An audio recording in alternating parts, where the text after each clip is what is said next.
topic number 2, we're going to jump to those Saturday games.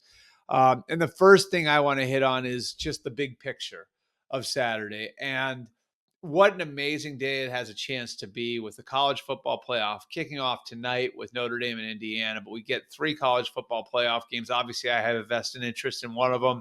We get 2 NFL games. And I am pleading the NFL and the college football playoff to work together better on this. Now, here's some of the background of the way all of this went down.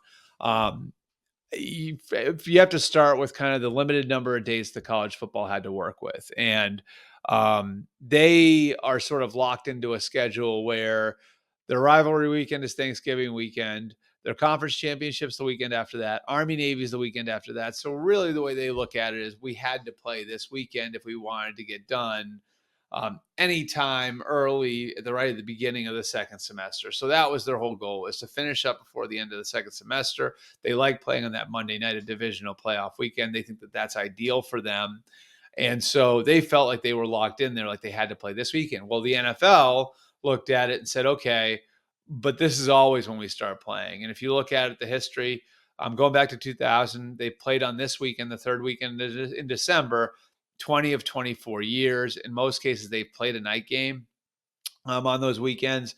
And it's something that they've always sort of viewed as their property. Why do they start this weekend? Well, it's part of their antitrust exemption, not to get too bogged down in the legalese, but basically part of their antitrust exemption, which, is in conjunction with the other pro sports leagues, is that they do not play on Saturdays from the second Saturday in September all the way until the second Saturday in December, which is why they've traditionally started playing on Saturdays and the third Saturday in December. It's a way to protect college football. And the NFL over the years has been pretty protective of college football because there's so much benefit in college football thriving for the NFL.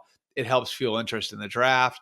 It's obviously a free minor league. It gives the NFL ready-made stars for example, you're going to have the Chicago Bears in a standalone window next Thursday. How interesting is that game if Caleb Williams isn't a part of it? Why is it interesting? Because of Caleb Williams? Because Caleb Williams was a big star on the college level. So lots of interest, lots of mutual interest there. Obviously, there's a great amount of benefit the college football gets from the NFL's success with just general interest in the sport. And then the NFL has a lot of benefit from the college football for all the reasons I just named. So you have that as the backdrop. So you have the third Saturday in December, traditionally being when the NFL starts playing on Saturdays. You have the colleges locked into the schedule the way that they are. So to work this out, they started talking when the deals were being done. And conference commissioners, the college football playoff officials, and then NFL officials sat down and they tried to work something out. And really, they didn't come to a conclusion. One thing the NFL suggested was that the colleges play on weeknights, that they play maybe on Wednesday, Thursday, Friday night, have double headers on those nights. The college people came back to the pro people and said, that doesn't work. That doesn't work. That's not good for ratings to be on a weeknight. In the end, they couldn't work anything out. So they just decided to do what's best for themselves. And now we've got head-to-head situations where there's a noon game, SMU and Penn State. There's a 1:00 NFL game between the Chiefs and Texans because of the length of college games. The ending of those games could collide. It's even more likely in the later window at 4:00. Texas and Clemson kick off at 4:30. You're going to have the Steelers and Ravens. The end of those games could collide.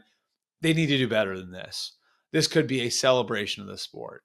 Everybody who's interested in this sport, and I'm one of them, is looking forward to having the college football playoff. It looks forward to watching NFL football this time of year. And you can make this a celebration of football during the holiday season for everyone.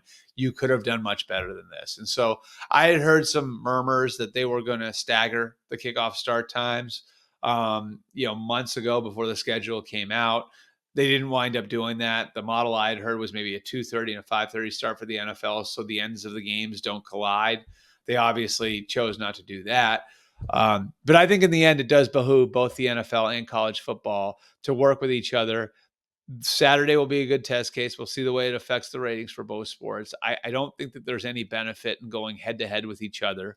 So I think in this case, the right thing to do is to have everyone sit down and discuss a solution that works for everybody. So the fan, the consumer, the people that they're relying for on the dollar for to spend money on these sorts of things is in the best position to watch as much football as they possibly can. Again, on a day that should be a celebration of the sport, and one that I'm looking forward to, even if it might wear out my thumb a little bit flicking back and forth. I do have multiple screens, so that helps out a little bit.